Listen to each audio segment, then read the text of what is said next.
Today, Dr. Morello-Frosch is going to be talking on separate and unequal residential segregation and estimating cancer risk associated with ambient air toxics in California. Please help me welcome Dr. Rachel Morello-Frosch.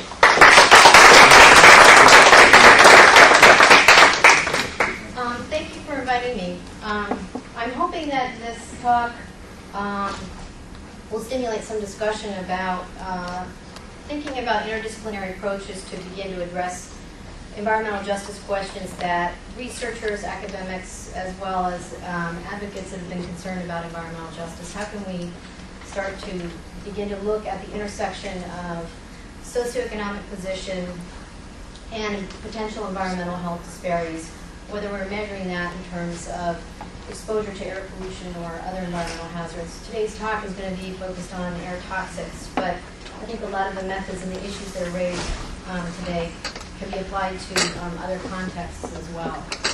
And please feel free to interrupt me while I'm speaking. It's actually somewhat reassuring when people pipe in that I'm not putting you to sleep. So today's talk, I'm actually going to focus a fair amount on the social sciences today because I felt that today's seminar hopefully will be something that, an issue, to present something new. So forgive me if that's not, may or may not be what you were expecting. And I want to talk a little bit about previous environmental justice work and some of the methodological approaches that have been done, looking at the issue of segregation in particular, because this is what this talk is about, how it's measured.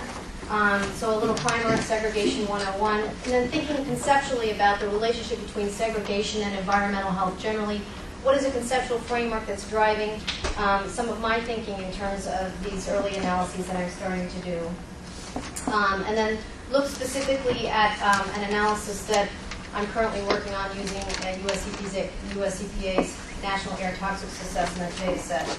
And then think about what some of the implications are for these methodological approaches for future research and policy. So thinking about links between segregation and environmental inequality. The health literature has discussed a lot. There's a huge health literature out there talking about the association between segregation and mortality and morbidity. Or I should rephrase that, the health literature itself isn't big. It's the public health literature and looking at segregation is actually in its infancy. But the sociological literature is actually huge on this, okay? There's a whole field in the social sciences and demography that has looked at segregation and a myriad of outcomes, whether we're talking about mortality, exposure to violence, different types of morbidity. It's quite compelling. There's been over 2 decades of research. Some of the more famous people who've done this work in terms of demographers are Douglas Massey at Princeton and John Logan at Brown University, but there are many others. And this literature, I think, points to what sociologists have said are spatially mediated power distributions across racial and economic lines, okay, whether we're talking about race, class, income, and the like. And so the idea is that perhaps some of these spatially mediated differences in community empowerment due to segregation may also influence things like environmental regulation or a community's capacity to engage in the regulatory process, its capacity to engage in land use planning and decisions that affect community exposures to pollution in ways that may affect their health, their community environmental health, okay? And that communities' differentiated capacity to engage in the regulatory process inherently influences and shapes these observed disparities that we appear to be seeing in terms of exposures to hazards, environmental hazards in particular, across demographic groups. The literature on these disparities is by no means unequivocal, but I would suggest that it's strongly suggested that there are racial and socioeconomic inequalities and exposures to different types of hazards, not just air pollution. Okay? So in terms of air toxics and segregation, some background, there have been a lot of environmental justice studies that have looked at this question of inequality.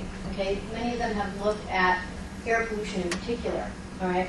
And they're very good at describing these inequalities, okay, a lot of this literature, but it's been less effective in trying to explain what is it that seems to be shaping these distributions. Why do we see this persistent relationship? Why do we see a persistent relationship between race and exposure to hazards, or economics and exposure to hazards, or both?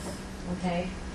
what's going on, okay, that maybe we can get at from a regulatory standpoint or from a policy standpoint to at least try and understand. And so I'm trying to take a little piece of that today to show you, looking at the links between one measure of social inequality, which is racial residential segregation, okay, with estimated cancer risks associated with air toxics. That's sort of, I'm giving you the big picture and showing you how I'm taking a little slice to try and examine this rather big question. Okay? Any questions so far, or comments? Okay, right. So, basics of segregation. How many people have had experience at all with segregation literature? Any? No way. Okay, so I just want to get us that we're all on the same page. Segregation, what is it?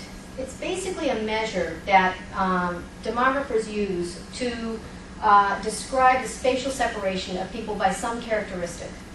Most commonly it's used, race is the characteristic that's used, but people often look also at segregation by class, economics, it could be income, it could be occupation, and so on and so forth. But generally, if you look at the demography literature, when people talk about segregation, they're mostly talking about racial segregation, sometimes class segregation.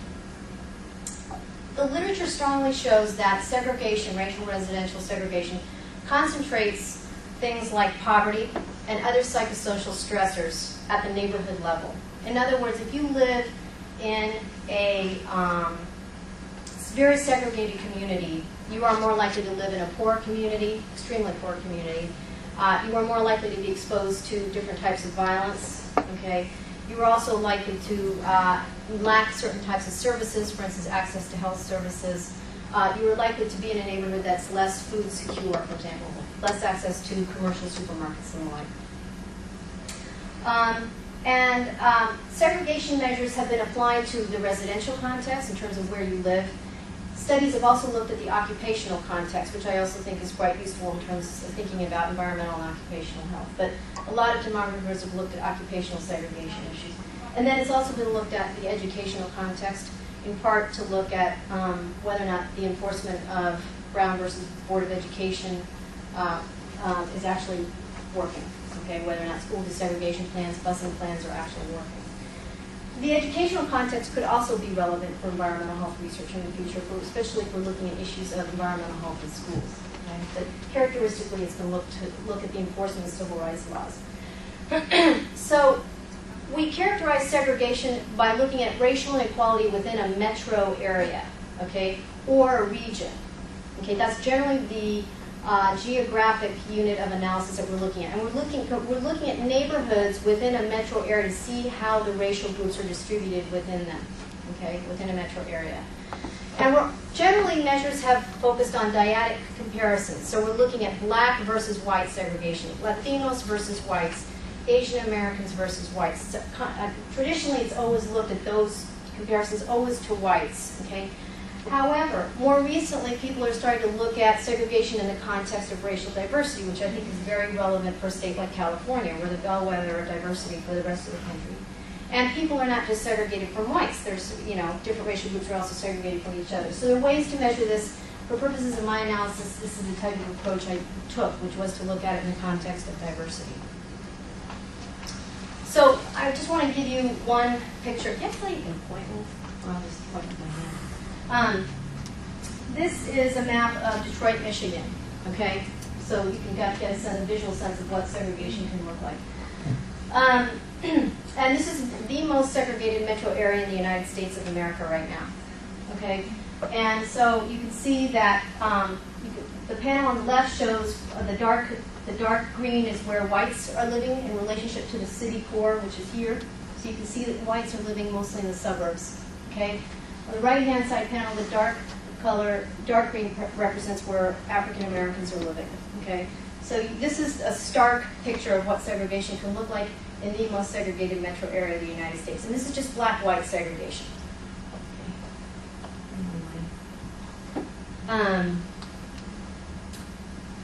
Trends for the country over time. This is from 1980 to 2000.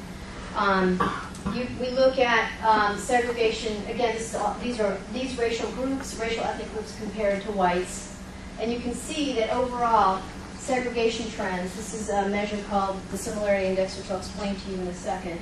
But basically, the segregation of these different racial and ethnic groups from whites has remained relatively unchanged over time, with the exception of African Americans, who are slowly declining. But you can see that they're still, in terms of their separation from whites, they're the high. They've always been the highest, and they still remain the highest. Okay. Again, these are didactic comparisons, always with whites. Each one is always compared with whites. Any questions so far? Okay.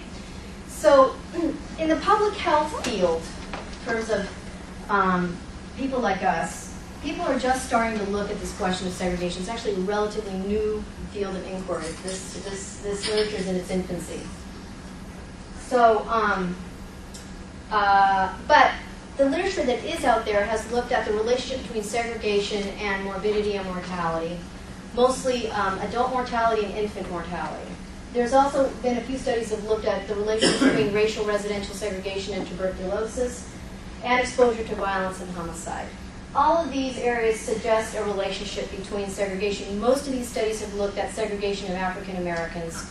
A tiny handful have looked at Latinos, okay? But really, it's mostly black-white segregation that these studies have looked at, and this literature in the public health field is in its infancy. Now, the environmental justice literature has tried to use a different measure of segregation, which I actually think is not necessarily a good measure of segregation. I'll explain that in a second. But they have, people who have studied and produced literature on environmental health disparities and looked at disparities and exposures to different types of locally unwanted land use, like hazardous waste sites. There have been a fair number of pollution studies. Some studies have looked at unequal enforcement and other types of hazards. Generally, they use a surrogate measure of segregation, which is the proportion of people, of African Americans that live in Census Tract A, or the proportion of Latinos that live in Census Tract B. Okay, that measure is fine, but it's not really measuring segregation. I'll tell you why in a second. The other thing I want you to keep in mind is people now in the field of risk assessment are getting concerned about this issue of vulnerability, how you take into account community-level vulnerability to environmental hazard exposures, okay? And for instance, US EPA in its risk assessment forum is trying to grapple with this right now. There's a bunch of working groups that are putting together papers to think about these questions more concretely, at least providing a conceptual framework to encourage risk assessors to think about psychosocial stressors that could make individuals or populations more vulnerable to the toxic effects of pollutants. Okay, I would suggest to you that segregation might be one of those things, and at least I'm involved in one of these working groups with the Risk Assessment Forum at US EPA. We're thinking specifically about segregation and the types of psychosocial stressors that are related to segregation that we might want to take into account when we think about risk assessment. Community food insecurity is one of them, and lack of access to health care and other services is one of the others. Okay. Okay, so the literature has several dimensions of segregation. And I'm going to quickly run through them, but the one I'm really going to focus on for purposes of the analysis is this one. Okay, basically the sociology literature has 6 dimensions of segregation, well, 5 dimensions of segregation. I'm talking about this one, which is not really a segregation measure, but there are 5 dimensions of segregation. The first one and the most common one is a measure known as unevenness. Okay, I put these boxes up here for you to contemplate or get confused about, but here I'm demonstrating there's 2 racial groups or economic groups, however you want to think about it. There's the red group and the blue group. Okay, this politics aside, I'm not trying to read anything here. I'm talking states here. We're talking, and then so when groups are well integrated, you get purple. Okay, so this is how you should interpret these boxes in order to try and understand them. So if you have a metro area, okay, that is very even, okay, it means that no member of any racial group has to move within that metro area in order to achieve a good, even distribution of each racial group within the metro area. All right. A group that's highly uneven, where you have people all kind of separated, then that means that a higher proportion of each racial group is going to would have to move around in order to achieve an even distribution. That would mean it's more segregated. So that's what evenness means. Basically, in a nutshell, what proportion of each racial group would need to move in order to achieve an even distribution of each one within a metro area. Always within the metro area. You can think about it within a county. So the micro units, a census tract or a block group, the macro units always a metro area, a region, or maybe a county. Okay. For purposes of today, I'm always referring to a metro area. That tends to be the most common. Then we have another measure known as isolation exposure. Okay. This measure, in a nutshell, says if I live in census tract A, what is the probability that I'm going to come in contact with a member of another racial or ethnic group? Okay, so it's the probability. It's a measure of my relative exposure to other groups, economic or racial ethnic groups, or the probability or my isolation. Okay, they're both they're different sides of the same coin, essentially. And this is an attempt to measure one's segregation experience within their neighborhood.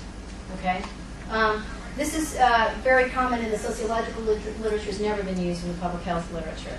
Okay, now one that's been used very commonly, and as I said before, in most environmental justice studies, is this quick and dirty, the proportion of a census tract that has Latinos living in it.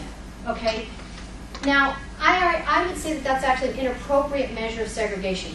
People use it as a surrogate of segregation, but it's actually problematic because you could have a census tract where you have 80% Latinos living in it, but if it happens to be in a metro area that's 90% Latinos, then it's not really segregated. Okay, so it always has to be segregation is always a measure of the larger context of inequality in which your neighborhood is situated. Okay, so this may be a surrogate for segregation, but in certain instances it may not be, depending on the context, the metro area where it's situated. That's why I raised that flag about that measure.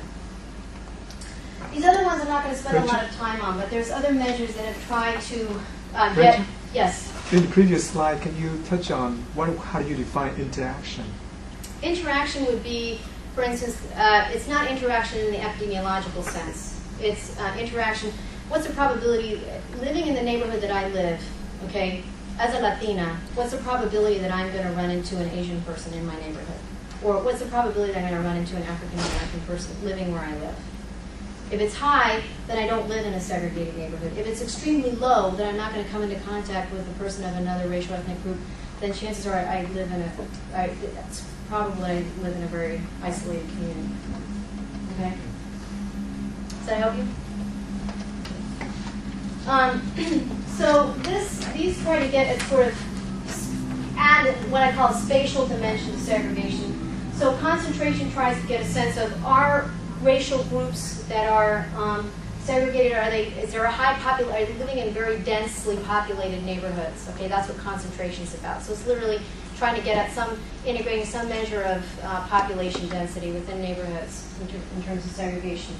This one is clustering, tries to look at are racial and ethnic groups that are possibly segregated, are they living in large ethnic enclaves? Example would be Harlem, New York, for example. And then centralization is probably the least used but fairly interesting, particularly when you're talking about metro areas in the Rust Belt. Are segregated neighborhoods localized, very much localized in what was formerly the central business district? Okay, so like the map that I showed you of Detroit, it's a good example. Are these groups located in the city core, or are they more dispersed around? Okay, so these spatial issues could actually be possibly interesting measures to look at from an environmental health point of view too, if you're interested in segregation in relationship to certain types of emission sources. So I raised those just to show you them, but I haven't used them for purposes of this analysis. Sociologists have tried to integrate these measures into a score. And if you come up high on like 3 out of 5 dimensions, you're considered quote unquote hyper-segregated. Okay? So there's all kinds of sophisticated ways to look at this.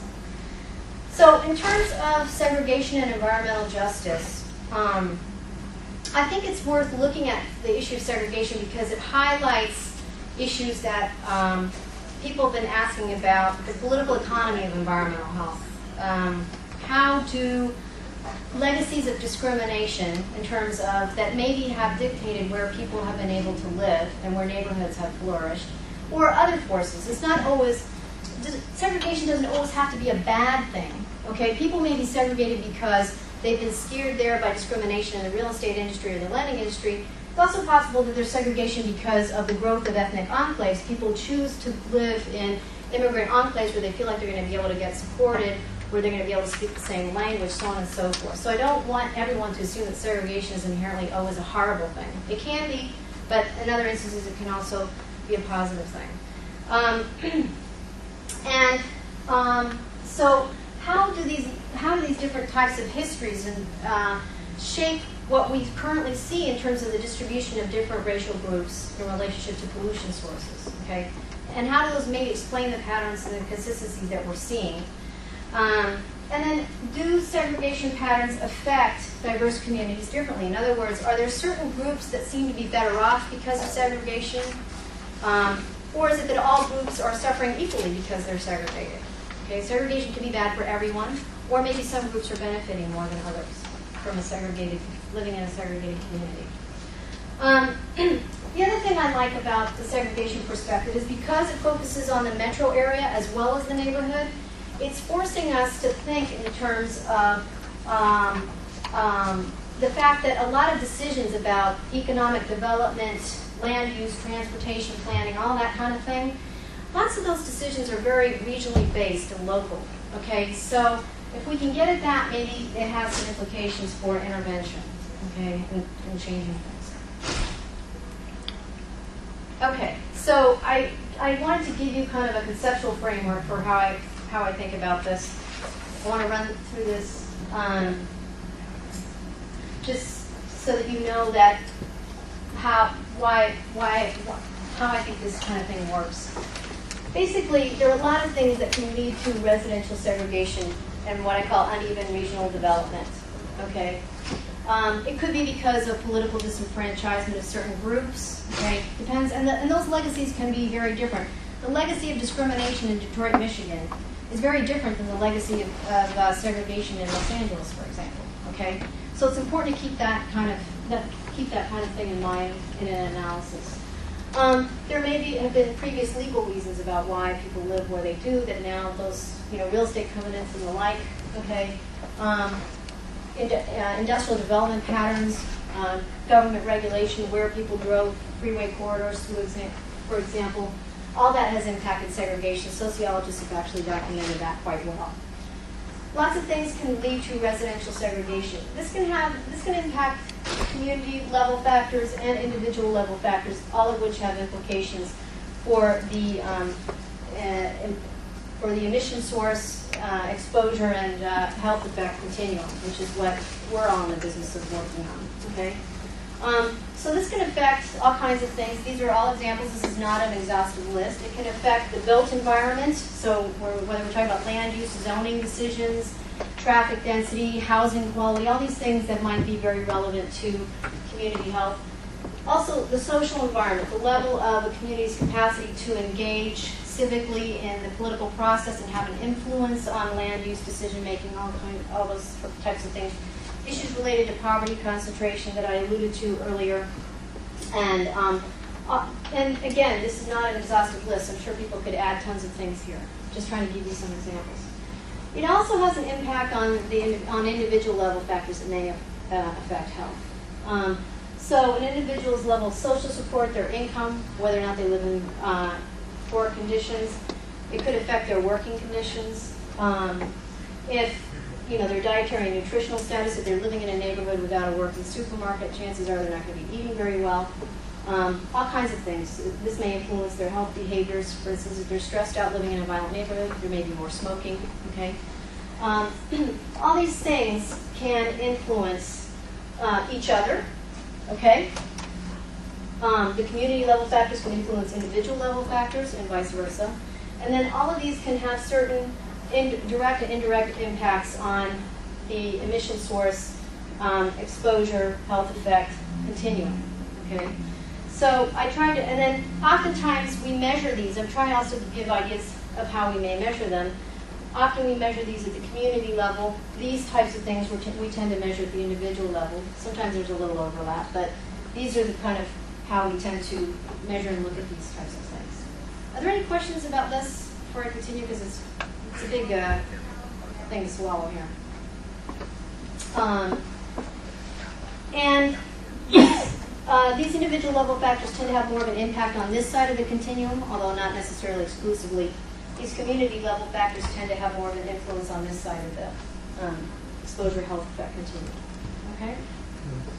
All right. All right, so the segregation measure that I used for our analysis is called the Generalized Index of Dissimilarity. It's a measure of unevenness, okay, that first measure that I described to you. But unlike the dyadic measures of black versus white, etc., this looks at the simultaneous segregation of groups from each other. Again, trying to take into account the California's reality.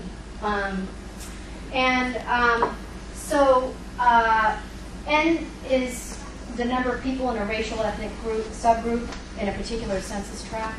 Okay, the racial ethnic subgroups that I looked at are white, African American, Latino, Asian, and Native American. EIJ is the expected number of people in a subgroup that you would expect to be living in that census tract on the assumption that there's no segregation. Okay. And then P is the proportion of people in a subgroup in the whole metro area that you're measuring segregation in. Okay? So in a nutshell, basically, the numerator of this measure is the number of people who would have to move from one census tract to another in order to attain racial or ethnic balance in every census tract within a metro area. And the denominator is the maximum value possible of the numerator if each racial or ethnic group were completely segregated from each other. Okay? And so the index varies from 0, meaning there's no segregation at all, no one would have to move, or 1, everyone's completely segregated and everyone would have to move. So in order to look at this issue of segregation and with some measure of air pollutants, we use the US EPA's National Air Toxics Assessment. I assume everyone here is pretty familiar with it, but they look at, they model census tract level estimates for 32 air toxics and diesel particulates for every census tract in the country.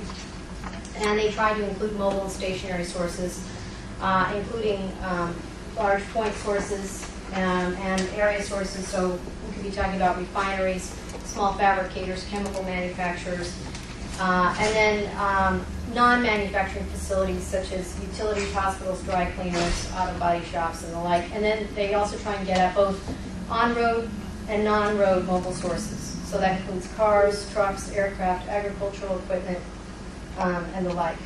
And these air pollutant concentrations are estimated or are allocated to the census tract center. Okay.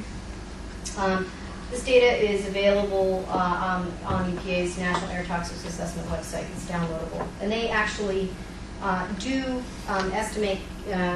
calculate cancer risk estimates for each census tract. And I pretty much followed their lead in terms of their cancer risk estimates, but I also calculated, I added diesel, which is not something that they did, using California's diesel number. So this is the method by which cancer risks are estimated, looking at the concentration estimates for each pollutant in each census tract, and then multiplying it by its inhalation unit risk estimate. And then risks were summed across pollutants, so cancer risks are assumed to be additive here in this analysis. And these are the key science policy assumptions that were used following US EPA's and California's risk guidelines for carcinogenic risk assessment. And again, I looked at air toxics that were categorized as known, probable, or possible human carcinogens. And I used, unlike US EPA, I used also numbers from Cal EPA. Okay. Then, so all the ecological risk, the census tract level risk estimates were combined with census tract level measures of socioeconomic status from the US Census. Okay? And they were also integrated with metro area segregation measures. there are 25 metro areas in the state of California. So again, just to keep in mind that this is an urban-focused analysis. This is not for the entire state of California. Segregation tends to be an urban-focused type of thing. This is sort of this is what the cancer risk estimates look like for the entire country. Okay, and this is for the metro areas that I looked at in California. This includes diesel. Okay, diesel by far, swamps, everything else. I did this analysis with diesel in it, and then I also did the segregation analysis with diesel out of it. Right now, I'm showing you the results for diesel, but the results that I show you later on, the modeling with segregation actually is consistent even when I pull diesel out. The risk estimates are obviously lower, but the patterns remain the same. Okay, so you can see, not surprisingly, where the areas are where cancer risks tend to be higher from these estimated air toxics measures from EPA's data set. Okay, and again, the reason why these white areas are not included is because they're not included they're not considered a metro area. These are considered non-urban areas. Okay, so that's why they're excluded. For purposes of the U.S. Census, these areas are not included in the census. They're not categorized as a metro area. Yes? Would you please read the range on the red, just so we can get a sense of the magnitude? I can't see the numbers. It's 996 and 18,000. Okay, so it's a big range. It's a huge range. Okay. Thanks. And it goes down considerably when you pull diesel out.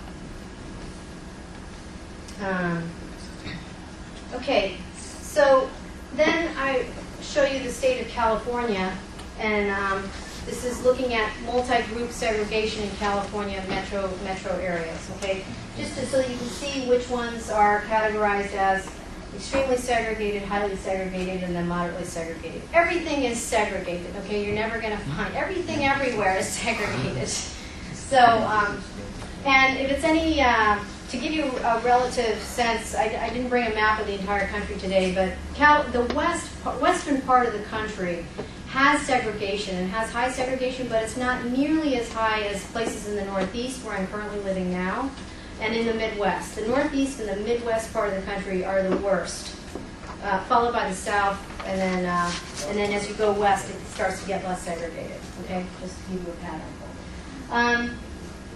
And so you can see where some of the most extremely segregated areas are, at least in terms of comparing metro areas within the state of California. Okay, and again, this is segregation of groups, all groups from each other. Okay. The other thing I should let you know is that the measure of segregation is not sensitive to the actual proportion of each racial group that are living in that area. That's why this measure of unevenness is so popular in the sociology literature. Okay, so that allows you to compare metro areas to each other. Okay, because it's not sensitive to the fact that one metro area may actually have a small proportion of Latinos living in it compared to another one. Okay, this one. You have the presentation, but I wanted to be able to show you, basically, this shows you on the left-hand side the metro areas that we looked at, the 25, and then which counties fit in each metro area, okay? All the counties that are included in that metro area, and then which ones are considered moderately, highly, and extremely segregated. So, because the mention of a metro area may actually include several counties. So San Francisco metro area includes Marin, San Francisco, and San Mateo, for example. Just that you have that as a reference when you're contemplating these slides later on, if you have any area of reference. Do you have a question? Okay. This slide, I'm sorry this came out so small, but this slide is an attempt to show you, this shows you everyone who's included in this, in the census information for this analysis, how people are categorized. The purple and the red are extremely segregated, then these orangey colors are highly segregated, and then these colors are moderately segregated. So generally the population in California, about this, over 60% of them are, over 60% of them are extremely segregated or living in extremely segregated areas, because a lot of people are very concentrated in some of the most populous metro areas, which also tend to be the most highly segregated.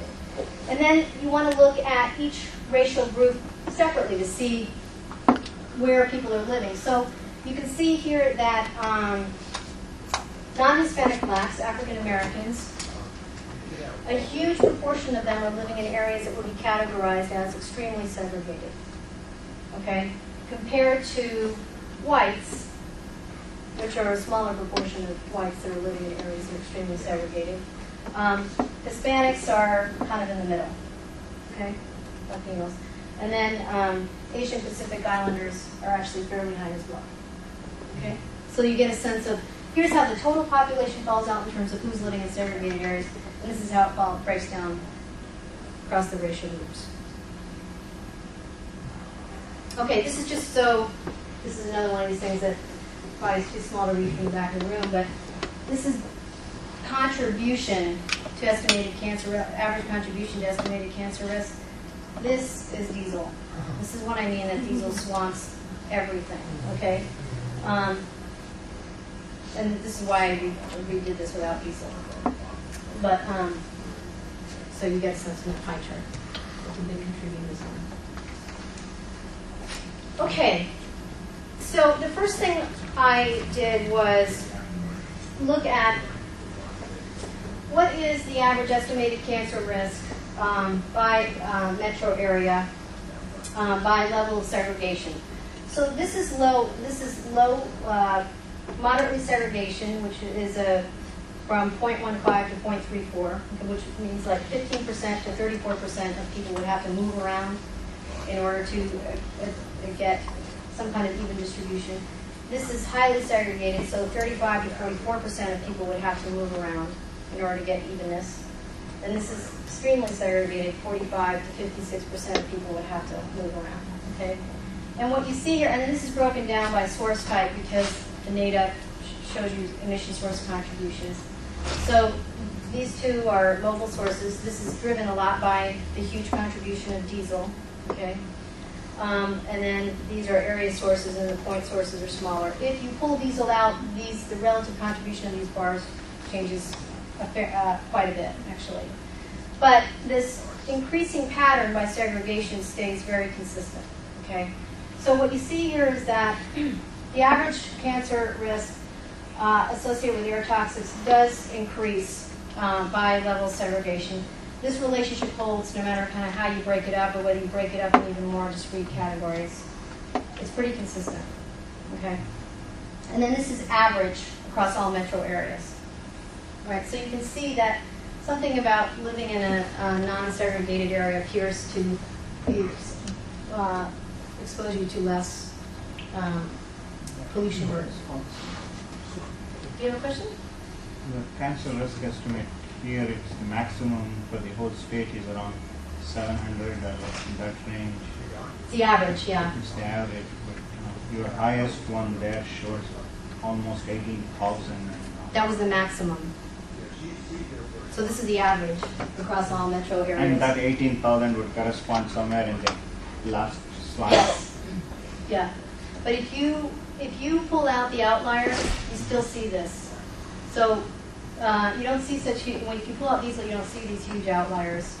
And then redoing this, pulling out some of these outliers, you're still, I cut this actually in a variety of different ways to make sure that this wasn't getting pulled by one humongous outlier. Rachel, two quick questions. Yes. One is that I think our estimate of overall cancer risk for the average resident in California is 760 in the year 2000. Your number seems a little bit lower because I think you're using 96. There's 96, yes. And you're focusing on metro areas. Yes. Where we included rural areas. Yes. So I guess maybe that's just within the uncertainty of the calculation, but it just seems like your cancer risk numbers are a bit lower than the ones we've come up with. And the other point is you showed chromium as the second highest after diesel PM. Mm-hmm. Is that included as an area source or a point source? It's included as both. It's taken into account from both sources. The biggest contribution, though, in terms of relative contribution, it comes from both if you break it down by source type and then for chromium. but area is the major contributor to chromium. But it is taking into account point source emissions from the as well. Okay. What would drive, if you pull the diesel out, what would be the primary driver? Chromium's up there, formaldehyde, acetaldehyde, benzene, butadiene, and I'm sure I'm forgetting, but those are the big ones. If you pull diesel out, those are the big ones. But those would be still mobile source. Right? Pardon? Most of them still from mobile source. Yes, if you pull diesel out, mobile sources are still contributing significantly, but they're not contributing like the 80% that you're seeing here. They're contributing more along the lines of like 35, 40%. Okay? And then area sources increase a lot when you pull diesel out. The relative contribution of area sources goes up a lot.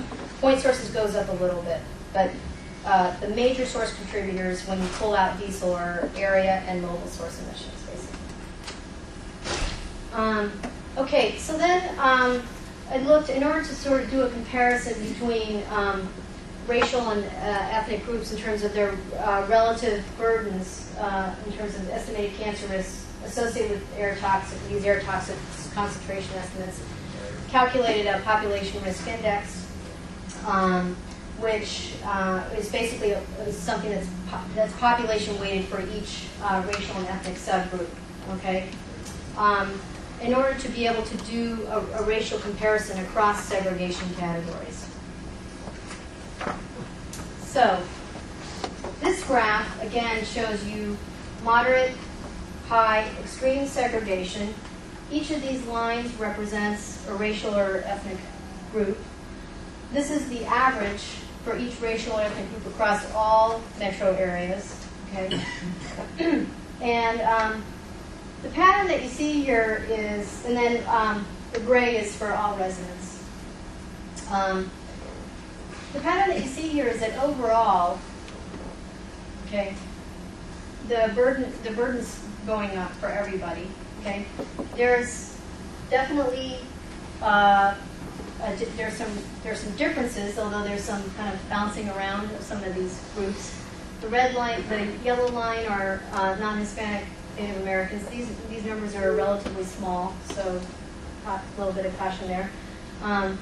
The red line are African Americans, blue are whites, and the greens are Asians, and the purple are Latinos, Hispanics.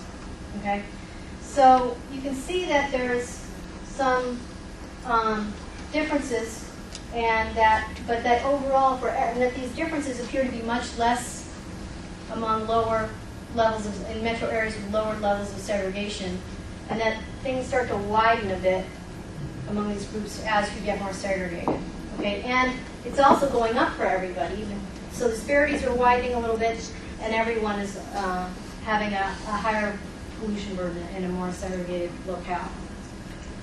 Why are Asians higher than the other ethnic groups? Is this dominated by LA County?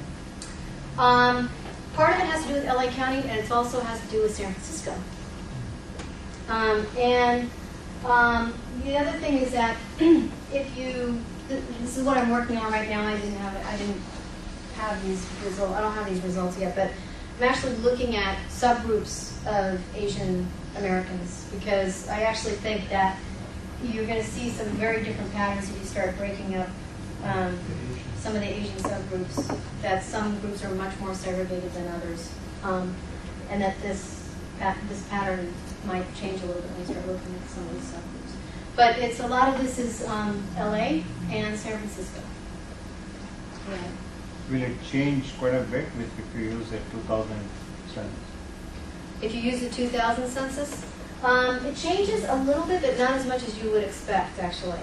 I'm just the problem with the 2000 census, and I'm integrating it into this analysis and also trying to get ready for the next iteration of the update of the NATA, is that in the 2000 census, people have the option now to identify as multiracial. So the measures have to be calculated slightly differently now. So you can kind of compare them, but they're not exactly comparable because before you were forced to make a choice. You were one thing or the other. now you can be more than one thing. So, okay. So then the other thing I did was look at the relationship by race and poverty status or income. Okay, because it could be that really, since segregation does concentrate poverty, maybe that what we're really looking at is poverty surrogate and one, that these two are highly correlated. So this is the racial groups broken down by, these are poor people, income below the poverty level, income between higher than the poverty level, less than 2 times the poverty level, and this is greater than 2 times the poverty level, not poor. Okay. And as you can see, that gradient that you saw, that dramatic gradient that you see with segregation, is not nearly as apparent as you see here with income. Although you do see, still Asians are at the top, and you still see quite a racial difference across income categories, but you're not seeing that quite steep gradient that you were seeing before. So then I looked at it by poverty and segregation together. So this was for all poor people living in a moderately segregated area, for people who are near the poverty level living in a, this is poor, and then these are the 3 levels of segregation. This is near poor, the 3 levels of segregation, and then this is not poor, 3 levels of segregation. So even after you stratify by poverty, you're within these poverty categories, you're still seeing these things. So segregation and poverty are 2 different things here, 2 different animals that should probably be looked at together. I think the take-home message of this. So then we wanted to look at. Go ahead. Did you say that they should be looked together? I think they should be looked at as 2 separate things. In other words, you shouldn't do one or the other. That poverty and segregation are different animals. That's what I'm saying. Because US EPA has decided it will not use race anymore in the consideration of any of their evaluations. Who said that? US EPA has recently issued that. Yeah. You're talking about the EJM data, yeah. as well as in the cumulative risk assessment. Yeah. Well, I think race should definitely be in consideration, but I was just talking about these indicators of segregation and poverty. That oftentimes people think that, oh well, what you're really talking about when you're talking about segregation, you're just talking about poverty. And what I'm saying is that no, that's not the case, and that it plays out differently across racial categories. Yeah, I know this is a huge fight about the racial categories and language for the environmental justice stuff. Yeah. I don't know what to say about that other than it's been a fight. So then we did some multivariate modeling to look at some of these issues simultaneously.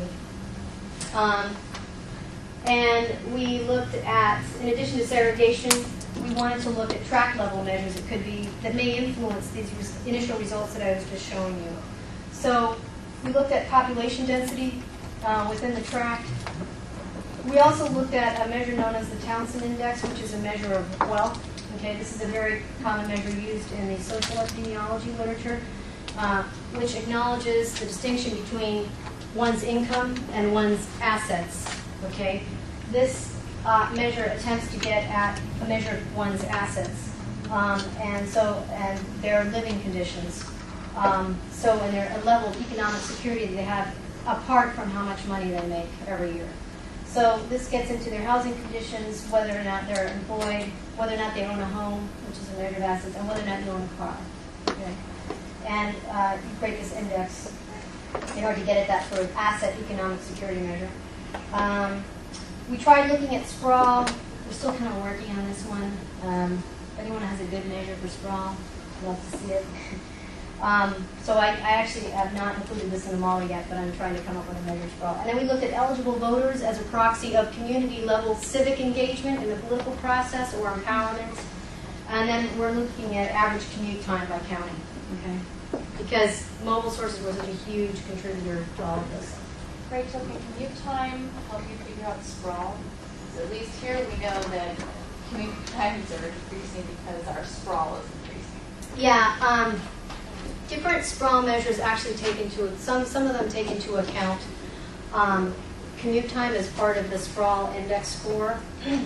Some of them also try and take into account population density, you know, the level of infill development. Some people are also looking at street designs and stuff. So it's still very complicated. So I've been reticent to use it yet. But commute time is one that is used in the sprawl index. I put this up here to show you that this is something that's under consideration. It's not included in the models that I'm about to show you. I just used commute time because I felt like I could explain what that was and feel like I knew what it meant. These other scores I'm not comfortable with yet.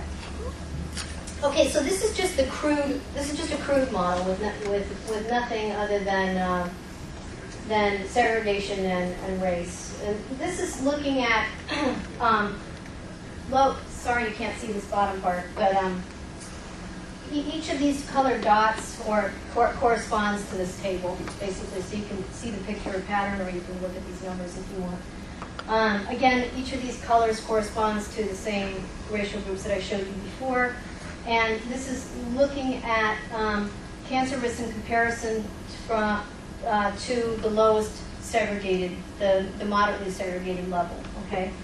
And so what you can see, at least in the crude model, is that for everyone, okay, you definitely, which is consistent with the charts I just showed you, that the burden gets higher with higher levels of segregation. The question is, does this pattern hold when you start feeding in these other track level variables? Okay.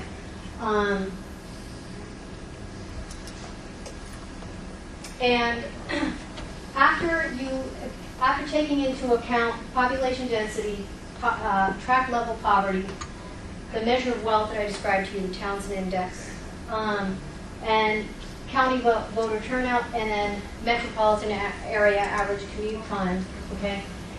These relationships and this gradient goes down considerably, but that the pattern for overall there still appears to be a gradient that holds, okay? And it's more dramatic for some racial groups than others, okay? So it seems it's more dramatic for African Americans, and it's still pretty dramatic for Asians and Latinos, okay? Even after you're controlling for these other track level variables that may explain some of the initial patterns that we were seeing in those graphs that I was showing. Okay, and then these were not significant, in part probably because these numbers are quite low overall, small numbers probably.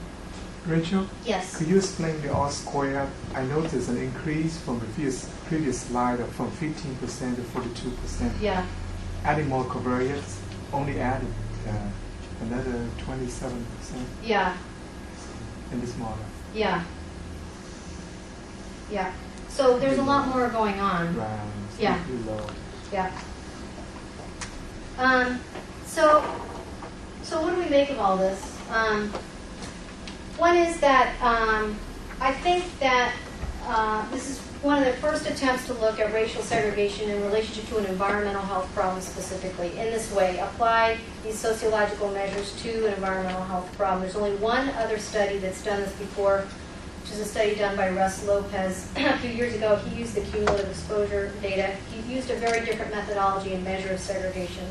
But he also found actually fairly consistent results as well, even though he looked at the entire country and used a very different modeling approach than I did. But I think that the consistency of results is noteworthy.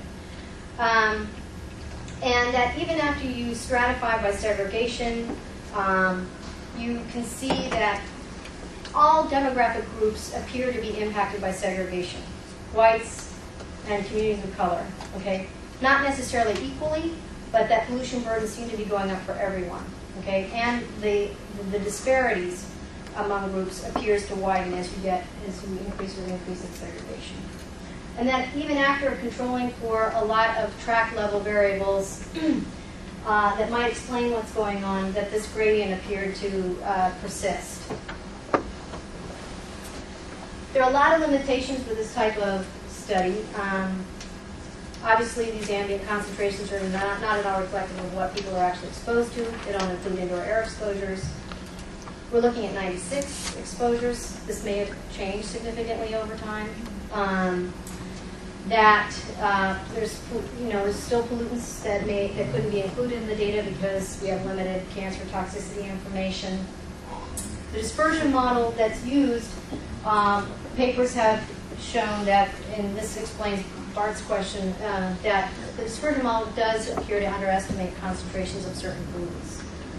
And the big issue for me is, when you explain this to the public, is to make sure that people don't misinterpret what is essentially an ecological study as something that is related to individual risk, because that's an important thing to do responsibly. Kind of future methodological challenges is that how do we measure multiple exposures, cumulative risks and health impacts across segregation categories and between demographic groups, and maybe we should be trying other geographic scales. Maybe we shouldn't just be looking at tracts, maybe we should be looking at block groups, maybe we should be looking at counties. And then how can we think even in a more sophisticated way about how segregation interacts with, and in this case when I'm talking about interaction, I'm talking in an epidemiological sense of interaction, area level poverty, and individual level factors that might make people more vulnerable to the toxic effects of certain pollutant exposures, things like genetics, age, and psychosocial stress that are community-based that might make certain populations and/or individuals vulnerable to hazards. And that's it. Questions?